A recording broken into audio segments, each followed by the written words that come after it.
In the late 1980s, in a modest two-storey house where generations of the Hebert family had lived, a young boy named Jason began experiencing something that would haunt him and many others for decades to come.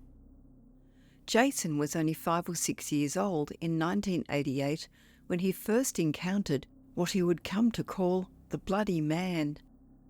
The apparition appeared regularly at bedtime, never in the dead of night. Jason would watch as this figure walked up and down the stairs of his grandfather's house. The man wore a hospital gown and a blood-soaked bandage wrapped around his head. Most disturbing of all, Jason could never recall the man's face, whether it was because he never looked directly at it or because the figure simply had no face to see, he couldn't make sense of. What made these encounters particularly unusual was young Jason's reaction. Despite witnessing this gruesome spectre repeatedly, somewhere between 15 and 30 times during those early years, he felt no fear. There was an awareness that something wasn't right about seeing this bloodied figure in his home, but terror never gripped him. Perhaps his youth shielded him from understanding what he should fear, or perhaps something else kept the natural panic at bay. The identity of this spectral visitor would remain a mystery to Jason for years. Unknown to the child at the time, his uncle had died in August 1982, more than a year before Jason was even born, in December 1983. The uncle's death had been tragic. Beaten in the head with a baseball bat, he had managed to make his way home, only to have his brain swell during sleep. The family rushed him to the hospital the following morning, where he lingered for several days before passing away. When Jason and his mother moved out of the grandfather's house to find their own place, the visions of the Bloody Man ceased. For 5 years, Jason lived away from that house, free from supernatural encounters. But fate would bring him back. At age 12 or 13, circumstances required Jason and his family to return to his grandfather's house. His grandfather had suffered a series of mini-strokes and was now wheelchair-bound, needing constant care. Jason's mother moved back to look after him, bringing Jason and his younger sister with her. Though the Bloody Man no longer appeared to Jason after his return, the house had not finished revealing its secrets. About 5 or 6 months after moving back, Jason was in his room teaching his little sister how to play a Sonic the Hedgehog video game. As he explained the controls and gameplay to her, a female voice spoke clearly in the room, calling his sister's name. His sister immediately jumped up and headed for the door, calling out, "Yeah, Ma?" Jason froze in absolute terror. 2 realizations struck him simultaneously. First, the voice that had spoken wasn't his mother's, it was his grandmother's, and she had been dead for 10 years. Second, and perhaps more chilling, was that the voice hadn't come from downstairs, where his mother would have been. It had emanated from right at their feet, near the foot of the bed. While Jason sat paralysed with fear, his sister yelled downstairs for their mother, who responded that she had been washing dishes and hadn't called anyone. His sister walked back to the bed, visibly upset. "What's the matter?" Jason asked, trying to maintain his composure.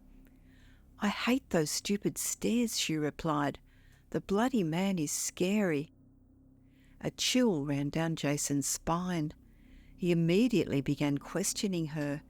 Had any of his friends told her about the Bloody Man? Had she overheard someone talking about it? His sister, who was about 5 years old at the time, the same age Jason had been when he first saw the apparition, was shocked that her brother knew about the Bloody Man. Through tears, she insisted that she really did see him on the stairs and that none of Jason's friends had revealed any secrets to her. The supernatural activity in the house soon expanded beyond family members. During sleepovers with friends, Jason's bedroom door began exhibiting disturbing behaviour. The door would shake violently as if someone were trying to force their way in. Initially suspecting his stepfather might be playing pranks, Jason and his friends would rush to open the door while it was still shaking, only to find the hallway empty. Once they realised no living person was responsible, the door-shaking episodes became terrifying ordeals. For approximately a year, every sleepover was marked by these incidents. The shaking would be accompanied by horrible scratching sounds, like claws raking down the wooden surface of the door. Jason and his friends would huddle together in the corner of the bed, fighting for the safest position while these manifestations occurred. The witness count was growing. Jason had seen the bloody man and heard the disembodied voice. His sister had experienced both phenomena as well. 3 of Jason's friends had witnessed the doors shaking and heard the scratching sounds. 5 people in total had now experienced the house's supernatural activity. About a year later, the family sold the house and moved to a town a couple of cities away. It was only after the move that Jason's mother revealed her own experiences and reasons for leaving. She spoke of how the bad memories of the house had overshadowed the good ones from her childhood. Then she added something that made Jason's skin crawl. Plus, Grampy started creeping me out towards the end. She explained that Jason's grandfather, confined to his wheelchair, had begun telling her repeatedly, "Your brother's still here, every night, up and down those goddamn stairs, up and down, up and down." The grandfather, too, had been seeing his deceased son, the bloody man walking those same stairs that had terrified both children in the house. But the story didn't end with the Hebert family's departure. 7 or 8 years after they sold the house, an unexpected encounter at a local gym brought new revelations.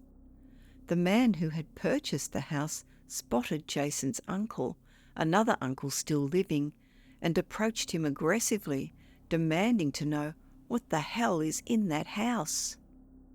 The new owner revealed that he, his wife, and 2 of his children had been experiencing supernatural encounters. They repeatedly saw Jason's deceased uncle appearing in the house, most disturbing of all in reflections, behind them in mirrors throughout the home.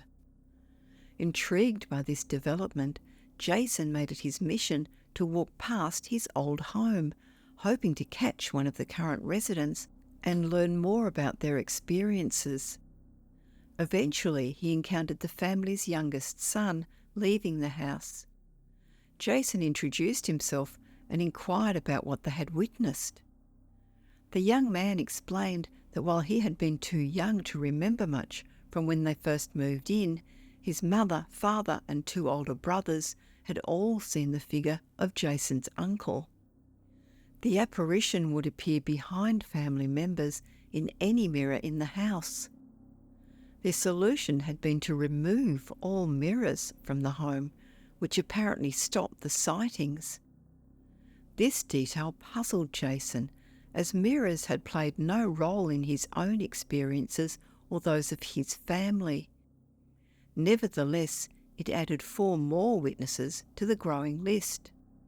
3 members of the original family, 3 of Jason's friends, and 4 members of the purchasing family. 10 people in total who had encountered the same supernatural presence in that house. Years later, Jason learned even more about the house's reputation in the neighbourhood. Kim, a long-time neighbour who still lived next door, told him that the new family who bought the house had been terrified of it and talked about their experiences constantly. Like the others, they had developed an obsession with the mirrors being somehow responsible for the hauntings, though this theory never aligned with Jason's own encounters. As an adult, Jason Hebert, now 41 years old, with no history of mental illness beyond mild anxiety, no drug use, and only typical social drinking in his younger years, continued to grapple with what he had experienced in that house. His Christian faith led him to consider various explanations over the years. At times, he wondered if demons were responsible for the haunting and suspected they might still inhabit the house. He also explored alternative theories, once being particularly convinced by an Indian man's explanation of energy signatures, the idea that strong emotional or traumatic events could leave behind energy patterns that might occasionally become visible. This theory seemed plausible until Jason remembered a crucial detail. His uncle had never worn a bandage or hospital gown inside the house while alive. The bloody man appeared exactly as he would have looked in the hospital during his final days, not as he would have appeared in the family home. Looking back on 3 decades of carrying this story, Jason reflected on one particularly strange aspect of his encounters. During all his experiences with the bloody man, he had never felt compelled to speak or communicate with the apparition. Yet somehow he sensed that these entities, whatever they were, had ways of communicating messages to the living, even if those messages remained unclear. The house that had been home to the Hebert family for generations had witnessed love, loss, and death within its walls. It had also apparently retained something of those who had passed, something that continued to make its presence known to whoever lived there, regardless of whether they were family or strangers, believers or skeptics. Jason Hebert's story would seem highly credible considering the extensive number of independent witnesses spanning different families across several decades. Whatever inhabits that house, whether it's the spirit of a young man who died too soon, residual energy from a traumatic event, or something else entirely, it continues to defy easy explanation while leaving an undeniable mark on all who encountered it.